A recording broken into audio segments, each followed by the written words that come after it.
Hey all, welcome to ShareTreck. This is Raj here. Friends, this is a very quick video, brief video on CRISPR therapeutics because if you recollect, earlier I had made a video where I was talking about potential legal issues. That particular video was triggered based on the article that I'm going to show you today. At that time, I couldn't get my hands on the article, but it stuck in my mind that there could be a IP issue and there could be litigation. So this is the article based on which I had made that video. It's from MIT Review, and I'm going to take you to that article and we'll walk through it so that you can understand the contingent liability that could be on CRISPR therapeutics. With that said, let's get started.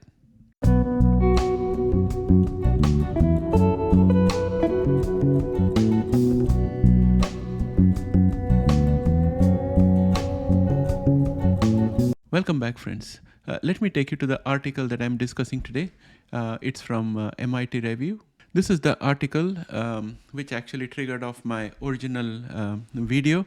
And I lost track of the article, therefore I couldn't quote it earlier. So this has been written by Antonio Regalado. That's how I think it should be pronounced. It was on December 1st, 2023. And it says the first CRISPR cure might kickstart the next big patent battle. So what it says here in bold letters is the problem is that US patent on editing human cells with CRISPR isn't owned by Vertex. And I would say that on the other hand, the European patent on editing human cells is not owned by Broad in Europe. So it's a messy situation. It says here that it's owned by Broad Institute of MIT and Harvard, probably America's largest gene research center, and exclusively licensed to a Vertex competitor, Editas Medicine, which has its own sickle cell treatment in testing. This means that Editas will want Vertex to pay, and if it doesn't, Broad and Editas could go to the courts to claim patent infringement, demand royalties and damages, or even try to get an injunction to stop the treatment from being sold. And I imagine we'll see a lawsuit by the end of the year, says Jacob Sherkov, an expert on gene editing patents at University of Illinois College of Law. It's the moment patent litigators in this space have been waiting for. So, friends, according to this article, the focus is Vertex and not CRISPR. But then CRISPR is the one who is actually doing all the research work and creating this therapy. So that area is not very clear to me. And I think CRISPR's IP flows from the CVC, which is the other faction, whereas for Editas, it is coming from the Broad Institute Consortium.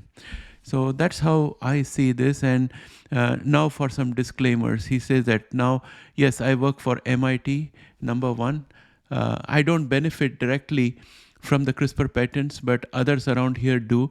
I recently talked to a scientist who, despite having only a secondary role in some follow-up CRISPR research, told me they have been receiving yearly royalty checks, sometimes equaling their salary. Back in 2014, MIT Technology Review broke the story of the infamous battle to control the patents on CRISPR, and almost a decade later, the dispute remains one of the foundational narratives around genetic supertool, which can be programmed to cut DNA at precise location. The dispute pitted Broad Institute gene whiz Feng Zhang against the researchers who eventually earned the Nobel for developing CRISPR editing, which is Jennifer Doudna from University of California, Berkeley, and Emmanuel Charpentier from Max Planck Institute in Germany.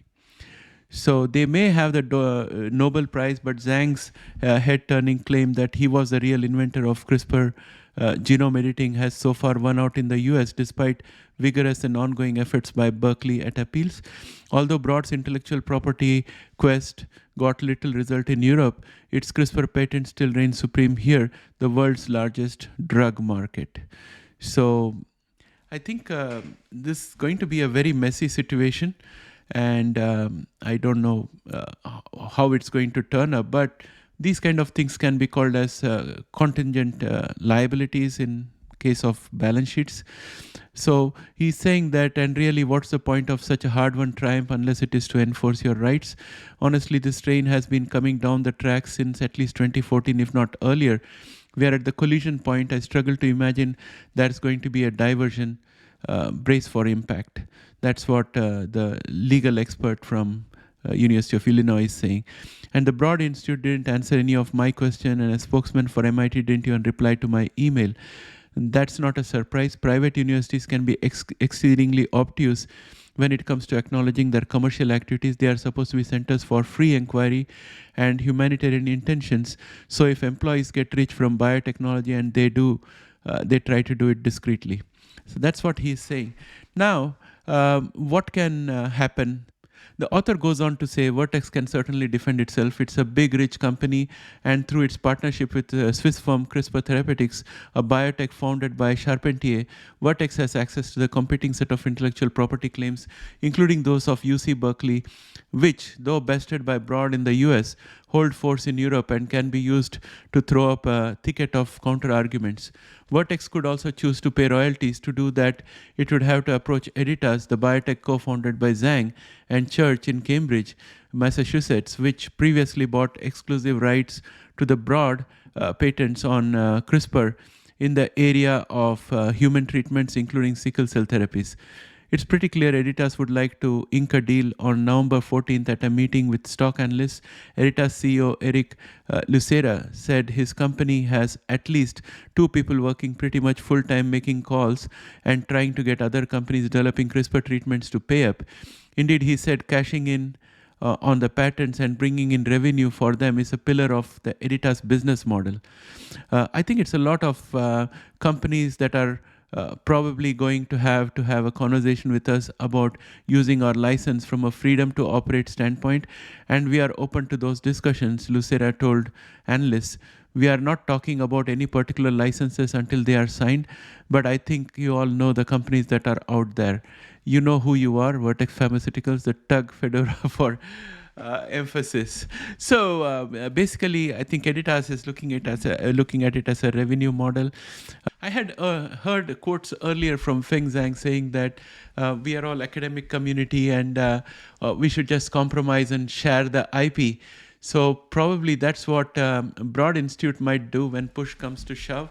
But at the same time, we don't know the intentions of the CVC. They won the founders there won the Nobel Prize, and Jennifer Doudna went on to found the Caribou Biosciences company, whereas Emmanuel Charpentier went ahead and formed CRISPR Therapeutics. So there's going to be a little bit of a clash out there, but at the end of the day, they have to come to some kind of a resolution.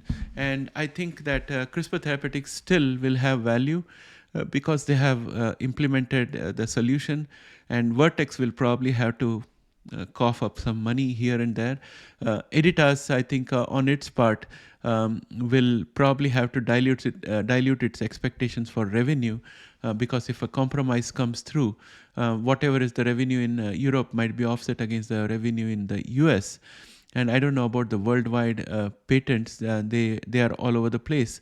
So at this point of time, I think all we can imagine is that the sweet victory of getting FDA approval in UK and US potentially tomorrow is going to be foreshadowed by this patent battle, which might pick up steam.